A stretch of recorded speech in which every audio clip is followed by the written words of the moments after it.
안녕하세요. 이윤기 변호사입니다. 네, 오늘은 그 최근에 있었던 그룹 SES의 멤버인 슈씨, 이 슈씨가 도박 혐의로, 특히나 이제 국외에서의 도박, 즉 외국에서의 도박은 기소, 그리고 국내에서의 도박은 무혐의로 이렇게 최종적인 처분이 내려졌는데요. 기소라는 거는 이제 검찰청에서 이 슈씨를 조사를 해서 이 사건을 법원으로 넘겼다는 뜻이요. 이제 그러면은 법원의 판사님들이 이걸 재판에서 최종적인 이제 결정을 내리는 단계가 남은 거거든요. 그렇지만 국내에서의 도박 혐의는 검찰 단계에서 무죄라고 본 겁니다. 그럼 한국인이 분명히 한국 내에서 도박을 했다는 혐의가 있었는데, 즉 외국에서도 도박을 했고, 그런데 왜 이렇게 상반된 결론이 나왔을까요? 여기에 대해서는 이제 우리 형법이랑 그 다음에 어떤 특별법이라고 할 수 있는 관광진흥법, 이거 두 개를 조금 이해를 해주셔야 되는데요. 일단 형법 같은 경우는 나쁜 행위를 하면 처벌된다라는 그런 원칙을 가지고 있어요. 그런데 대한민국 내에서 외국인이든 내국인이든 누구든지 간에 대한민국 내에서 나쁜 행위를 한 사람은 무조건 처벌하도록 그렇게 규정을 하고 있습니다. 이게 이제 2조에서 규정이 돼 있고요. 형법 2조. 그리고 대한민국 국민이기만 하면은 그 사람이 한국 내에서 죄를 범했든 또는 한국 외, 즉 외국에서 죄를 범했든 언제나 또 이거를 형법을 적용해서 처벌을 하고 있어요. 이게 형법 3조에 규정이 돼 있습니다. 근데 슈씨 같은 경우는 한국인이잖아요. 그죠? 분명히 한국 국적을 가지고 있는 사람인데 한국 내에서의 도박 행위는 오히려 처벌되지 않고, 그리고 한국 외에서의 도박 행위로 검사가 이 행위는 나쁜 행위다 라고 해서 이제 법원에 넘긴 결과가 됐는데요. 이와 같은 결론이 나오는 이유는 우리가 관광진흥법 28조 1항 4호에서 그 이유를 찾을 수가 있습니다.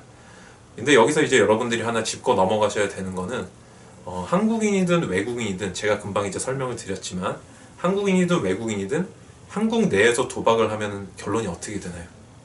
생각나셨어요? 둘 다 처벌이 됩니다. 이 부분을 이제 잘못 알고 계시는 분들이 있어요. 외국인도 한국 내에서 도박을 하면 처벌이 돼요. 다만 우리가 이제 도박을 해도 이제 도박에 해당하는, 여러분이 이제 생각하시는 도박과 법적으로 말하는 도박은 조금 의미가 달라요.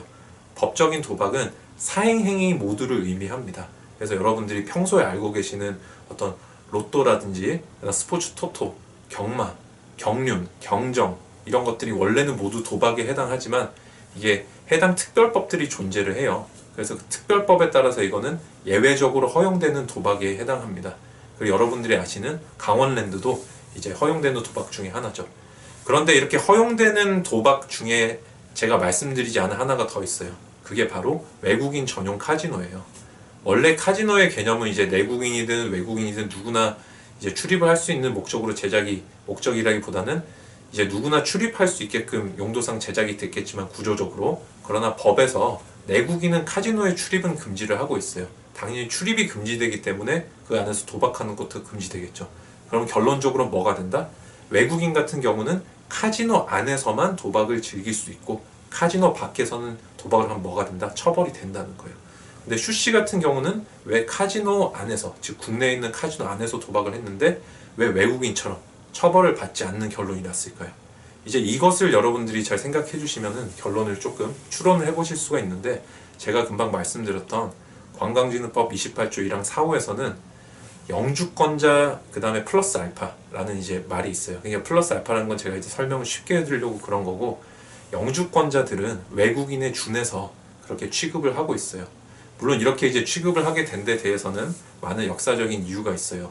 이게 이제 24년 전에 1994년에 원래는 이제 카지노를 출입하는 사람은 모두 처벌하게끔 규정을 뒀다가 경찰청에서 이걸 단속하면서 내부적인 지침을 만들었어요. 그 영주권자들 있죠. 외국 영주권자. 이런 분들은 아무리 대한민국 국적을 갖고는 있지만 소득세법이나 또는 외국환 관리법 이런 데 적용이 있어서는 외국인에 준해서, 즉 외국인과 똑같이 취급을 했었거든요. 그러다 보니까 이분들이 외국인 카지노에 드나들면서 이제 도박을 하는 거는 처벌하지 말자라고 이제 경찰청 내부에서 지침을 만들었어요. 그다음 그 지침이 이제 법에 반영이 돼서 제가 금방 여러분께 말씀드렸던 관광진흥법 28조 1항 4호에서 하나의 말하자면 이제 면죄부가 이제 규정이 되게 된 겁니다. 그래서 이게 되게 재밌는 거는, 물론 여기서 여러분들이 영주권자가 뭐냐 이렇게 물어보실 수도 있는데, 영주권자라는 거는 영구적인 주거권자를 줄인 말입니다. 그게 무슨 말이냐면, 내가 한국인인데 예를 들어서 일본의 영주권 자격을 가지고 있다라고 하면은 나는 한국 국적은 여전히 가지고 있지만 일본에 별도의 다른 비자가 없이, 그러니까 이 영주권자라는 자격으로, 이것도 이제 물론 비자의 일종에 해당해요, 법적으로. 어쨌든 이 비자를 갖고 있으면 이제 일본에서 영구적으로 머무를 수 있는 자격을 보유를 한다는 거죠. 그럼 제가 여기서 이제 질문 하나 드려볼까요? 영주권자, 일본 영주권자다 이러면 대한민국 국민일까요, 아닐까요? 대한민국 국민이죠. 그러나 카지노의 출입에 있어서는 이 대한민국 국민인 외국의 영주권자는 외국인과 똑같이 그렇게 취급을 받게 되는 겁니다. 그렇기 때문에 이런 영주권자가 국내에 있는 카지노를 출입하는 행위는 우리가 처벌하지 못하는 것으로 의견이 모아지고 있어요. 이제 그런 맥락에서 우리 슈 씨가 국내에서 어떤 도박 혐의가 있었다고 하더라도 그 부분에 대해서는 처벌하지 않기로 검찰에서 최종적인 결정을 내리게 된 것입니다. 이제 여러분들이 도박죄와 관련해서는 원래는 이제 이런 어떤 특수한 이런 문제들보다는 일시적인 오락들, 예를 들어서 우리 명절에 친척분들이 보여가지고 어떤 뭐 윷놀이를 하는 경우도 있겠지만 어떤 뭐라고 해야 될까요? 고스톱이라고 하죠. 그런 것들을 했을 때 과연 이것이 처벌이 되는가 라고 하는 그런 부분들이 아마 조금 더 궁금하실 텐데 그 부분에 대해서는 얘기를 하면 조금 이제 길어지는 감이 있을 것 같아요. 그래서 제가 다음 기회에 한 번 더 도박죄랑 관련된 다른 재미난 얘기들이 굉장히 많이 있습니다. 예를 들어서 저는 이제 영화 타짜, 과연 타짜가 도박죄가 될까요? 뭐 이런, 물론 이제 결론적으로 말씀드리면 그건 도박죄는 아니고 이제 다른 범죄로 처벌받게 되는데 그런 부분들을 제가 조금 일상적인 소재들을 가지고 한 번 더 찾아뵐 기회가 있을 것 같습니다. 네, 여러분들 어쨌든 법 공부 즐겁게 하시고, 또 궁금한 점이 있으시면 이번에 또 저한테 질문 주셨던 것처럼 언제든지 또 질문을 주시기 바랍니다. 이윤규 변호사였습니다.